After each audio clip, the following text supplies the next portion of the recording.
धनबाद के गोंदुडी थाना क्षेत्र अंतर्गत वरीय पदाधिकारी के निर्देश के आलोक में आई वाहन जांच के दौरान भोली फाटक के समीप वाहन जांच के दरमियान मोटरसाइकिल चालक जिसका नाम अमन कुमार 20 वर्ष जो कि आजाद नगर भोली का रहने वाला है, उसकी संयुक्त गतिविधि देखकर पुलिस को देखकर भागने के दरमियान जब उसे पकड़कर उसकी तलाशी ली गई तो पिछले 6 दिसंबर को हथियार के साथ पाया गया।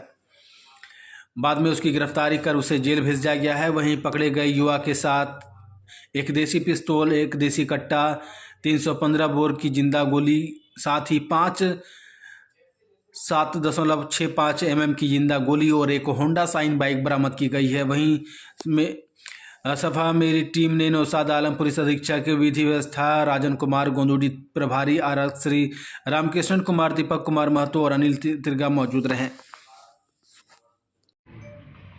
दिनांक 6/12/2024 को रात्रि में एंटी क्राइम चेकिंग के दौरान एक व्यक्ति को आते हुए रोका गया मोटरसाइकिल से।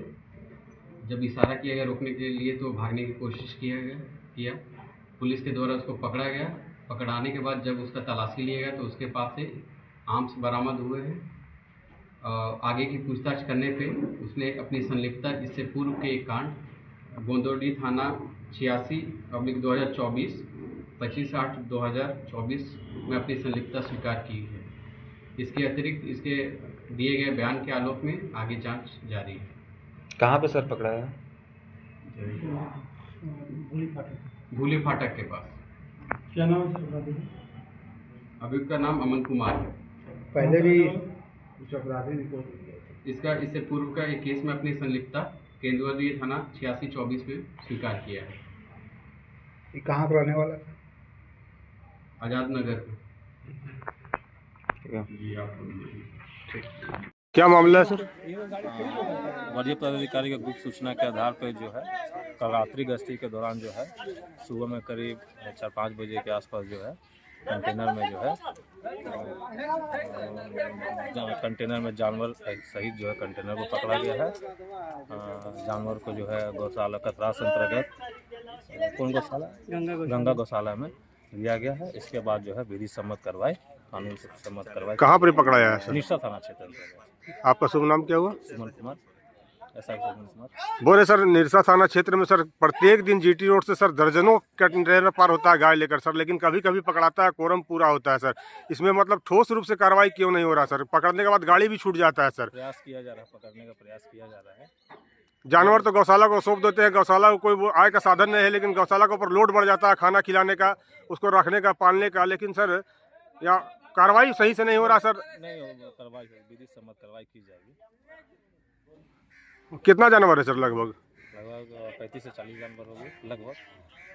क्या नाम बताए सर? एसआई सुमन कुमार, निरसा थाना। क्या मामला? अभी सूचना मिला सुबह कतरास गंगा गौशाला से एक कंटेनर आया हुआ है निरसा थाना के द्वारा पकड़ करके, जिसमें बड़े पैमाने पर गौवंश जो तस्करी कर निकाल लिया लेकर के जा। हाँ बोलिए। निरसा थाना के द्वारा पकड़ करके गंगा गौशाला को कंटेनर पकड़ करके लाया गया है, जिसमें 40 गौवंश इसमें है जो बेरहमी तरह से बड़ा क्रूर तरीके से उसको बांध करके लोड किया गया है। तो तस्करी कर बंगाल ले जाया जा रहा है और उसकी हत्या कर दिया जाएगा निश्चित है। निरसा थाना ने इसको पकड़ा है और गंगा गौशाला को आज सौंपा। इसी क्रम में हम लोग को सूचना मिला है तो हम लोग गंगा गौशाला पहुँचे हैं। इसके लिए सरकार कोई ठोस कदम कानून वगैरह नहीं बना रही है क्या? झारखंड सरकार ने 2005 में कानून बनाया है। कौन सा कानून है? कानून है कि इसमें हत्या निषेध अधिनियम 2005 है, झारखंड सरकार के द्वारा संशोधित 2011। इसमें है कि जो भी इस तरह के तस्करी करते पकड़े जाएंगे उनको 10 साल का सश्रम कारावास है। लेकिन दुर्भाग्य है कि जो कानून सरकार ने बनाया है उस पर सही ढंग से इम्प्लीमेंट नहीं हो रहा और बड़े पैमाने पर अभी भी गौवंश की तस्करी जारी है झारखंड में, बंगाल और बंगाल से बांग्लादेश जीटी रोड गौ तस्करी का हब बन गया। प्रत्येक दिन सैकड़ों कंटेनर पार होता है, लेकिन पुलिस कभी कभी पकड़कर कार्रवाई करके अपना कोरम पूरा करती है। इस पे ठोस कदम प्रशासन के द्वारा क्यों नहीं उठाया जा रहा है? इससे पहले कुछ वर्षों पहले गाय को लेकर के एक थाना प्रभारी जो तोपचाची के थे वो आत्महत्या भी कर लिए थे। इसमें आपका राजगंज थाना भी उसमें सम्मिलित था और उसके जो प्रभारी थे सस्पेंड भी हो गए थे उस वक्त। उस समय डीएसपी मजरूल ओहदा डीएसपी हुआ करते थे। तो उसके बाद जो है फिर से इस तरह से तस्करी चालू हो गया है। तो इसमें जिला प्रशासन क्या कदम उठा रही है? हम लोगों ने बार बार विश्व हिंदू परिषद के नाते, प्रांत गौरक्षा प्रमुख के नाते हम लोगों ने बार बार इसका ध्यान वरीय अधिकारियों की से किया है कि जीटी रोड के माध्यम से बड़े पैमाने पर गौधन की तस्करी हो रहा है।